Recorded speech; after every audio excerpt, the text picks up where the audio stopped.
I would like to spend my closing statement reviewing why we've held impeachment proceedings against Secretary Mayorkas, since my Democrat colleagues still don't seem to get it. Secretary Mayorkas has willfully and systematically refused to follow immigration laws written by Congress. Indeed, he has unilaterally created policies that violate the statutory provisions of the immigration laws related to enforcement. In fact, most courts that have actually heard relevant arguments and decided on the merits agree. The problem is, when the arguments on enforcement went to the Supreme Court in the United States versus Texas, the court refused to decide the matter. The court said it was not subject to judicial review, and they pointed Congress to remedy via impeachment.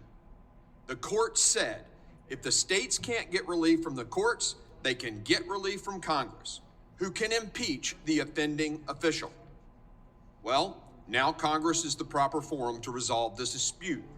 We now have to decide, does the legislation enacted by the people's duly elected representatives mean anything? Or can the secretary just do whatever he wants in direct contradiction to the mandatory language in federal law with impunity? I argue that he cannot continue to not follow the law without consequences. This isn't a policy difference. This is a matter of following the laws written by Congress, and thus a matter of constitutional significance. Today's minority witness recognized back in 2019 that someone could be impeached for a breach of trust. James Madison, the primary architect of the Constitution, was elected to the House of Representatives to serve in the first Congress. At that time, a bill was proposed to create a Department of Foreign Affairs, now the State Department. Concerns were raised that if Congress created such a department, it could be filled by people who abused the public trust. Madison worried about it, and I quote, "the difficulty of displacing those who are unworthy of the public trust," end quote. But he pointed to a solution for that concern. He said on the House floor, and I quote, "if an unworthy man be continued in office by an unworthy president, the House of Representatives can at any time impeach him, and the Senate can remove him, whether the president chooses or not," end quote. Now, I don't know about you, but I trust the interpretation of the father of our Constitution more than the interpretation of those desperate to defend the indefensible for political gain. The president has chosen to continue to keep an unworthy man in office, and it is now the duty of the House of Representatives to impeach Secretary Mayorkas and the Senate to remove him from office. The minority witness said we could pass laws to address these issues, but to what end? The Secretary has already shown he will not follow the laws passed by Congress. Secretary Mayorkas has consistently and deliberately violated duly enacted laws under the Immigration and Nationality Act that Congress has put into place to protect Americans and guard our nation's sovereignty.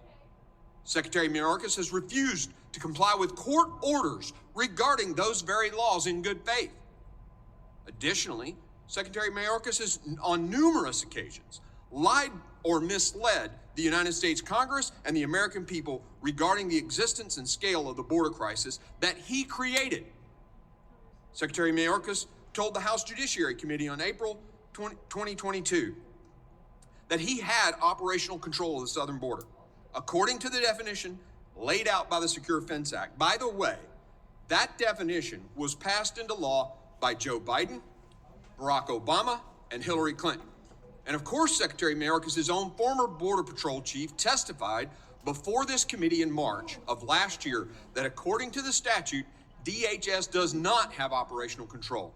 Secretary Mayorkas' pure dishonesty was on full display. Again, not a policy issue. To those claiming this impeachment hearing is against the Constitution and against the separation of powers, I'm sorry, that's ridiculous. President Biden and Secretary Mayorkas are the ones who have trampled on the Constitution and the separation of powers by ignoring a co-equal branch of government. As far as I understand the Constitution, the Constitution I swore an oath to at age 17 on the plane at West Point. Congress writes the laws, and the executive branch executes those laws.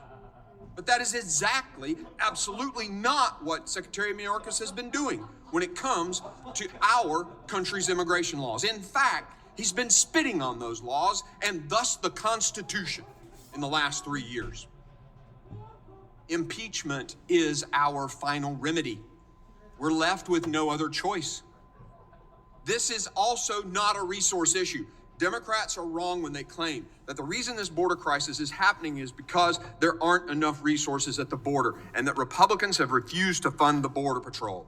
First of all, House Republicans have voted substantial increases in funding for CBP above the president's requested amount. In fact, funding the Border Patrol operations and related Southwest border requirements increased $2.2 billion since FY 2021. Additionally, House Republicans in the FY 24 Homeland Security Appropriations Bill, where we fund the government, increased border security funding again above the president's proposed budget. On top of this, H.R. 2, the Secure Border Act, would fund a Border Patrol force of 22,000. Yet did any Democrat here vote for that? No. It's the definition of hypocrisy. Secondly, Secretary Mayorkas actually asked for less money each year to fund detention. The one thing that is a deterrent to people coming and making that trek. Third, it won't matter how many resources we have at the border if the policies don't change and follow the laws written by Congress. President Biden's supplemental package would do nothing to secure the border between ports of entry, and it would do nothing to stop the flow of migrants to our border. No, every cent of Biden's supplemental package would go directly toward funding mass catch and release policies. That is a non-starter. That's what's created the crisis in the first place. This is clearly not an issue of funding. DHS had less funding under the Trump administration for border security, yet our border was far more secure. Funding Biden's supplemental package won't fix the crisis at the border. It will fund it. Again, it's not a funding problem.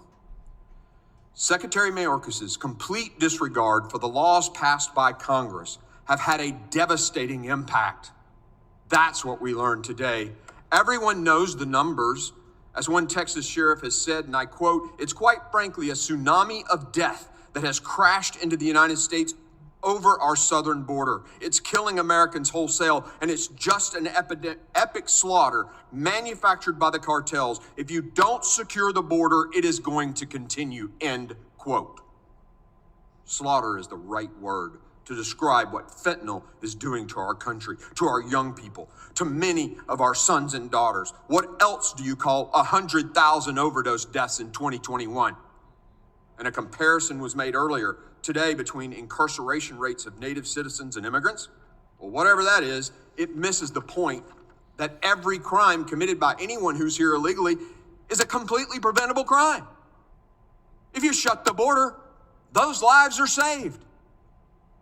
To prevent those crimes, you need only enforce the immigration laws on the books, which is exactly what Secretary Mayorkas is willfully not doing.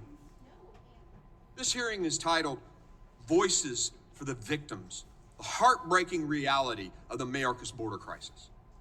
Tammy Noble's daughter, Kyla Marie Hamilton, no longer has a voice. Josephine Dunn's daughter, Ashley Marie Dunn, no longer has a voice. That's why we held this hearing today. It is our duty to be the voices of those who can't speak for themselves and to demand accountability on their behalf. And finally, to Secretary Mayorkas, who couldn't be bothered to show up today.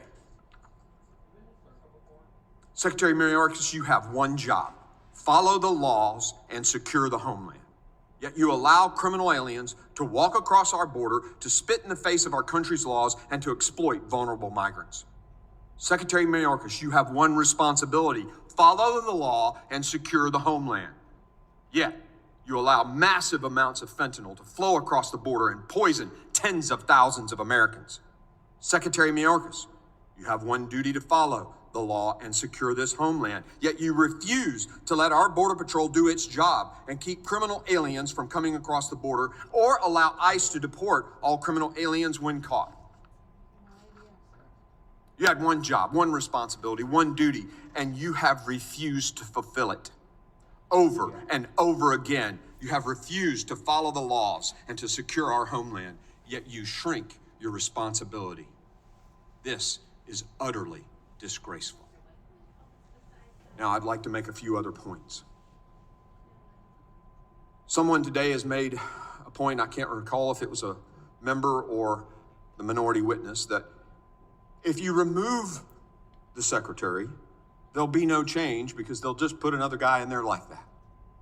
Well, I have a duty to the people of Tennessee and the people of America that if we have a lawless cabinet secretary who refuses to obey the laws written by Congress and who refuses court orders to cease and desist, totally disrespecting the two other equal branches of government in our Constitution, I have a duty under the Constitution to remove him.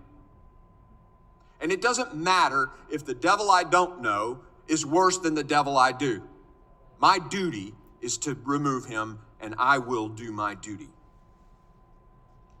There have been some, I think, we'll say disingenuous comments about our efforts to get Mr. Mayorkas here today. We have tried for months and months to get him to come and testify on the border issues. The only time he's come is when he's constitutionally or legally mandated to present the national threats briefing. He came with the director. I was glad he was here for that. He has not worked with me to be here. In fact, today he decided to meet with some Mexican officials who come from Mexico instead of being present at this hearing. That ought to tell you where his priorities are.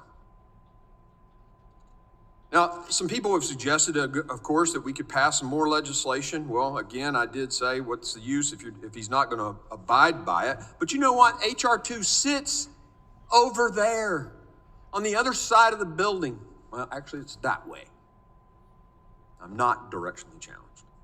It's that way. Amend it.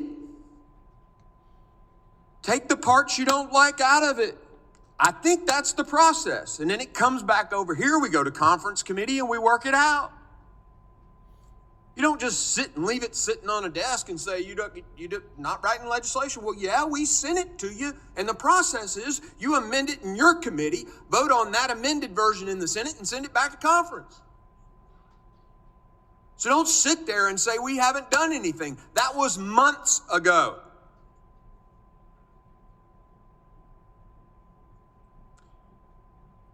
And I have to address the ranking member's suggestion that we would use these young women as political pawns to make a political statement.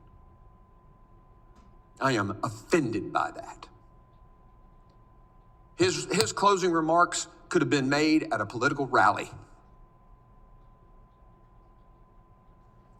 It's despicable to suggest that I would use the two of you as political stunts. I'm trying to show that every American is unsafe right now with these ridiculous border policies. What happened to you ladies and your daughters could happen to any American.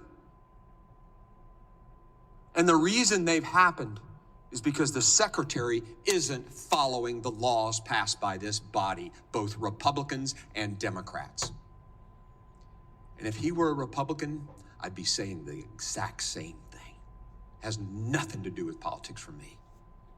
I spent 24 years prepared to give my life for this country. And at times I thought I might have. No, what matters to me is that document that I swore an oath to defend. And this secretary has spit on it by saying that co-equal branches of government don't matter to him. I'm sorry, he's got to go.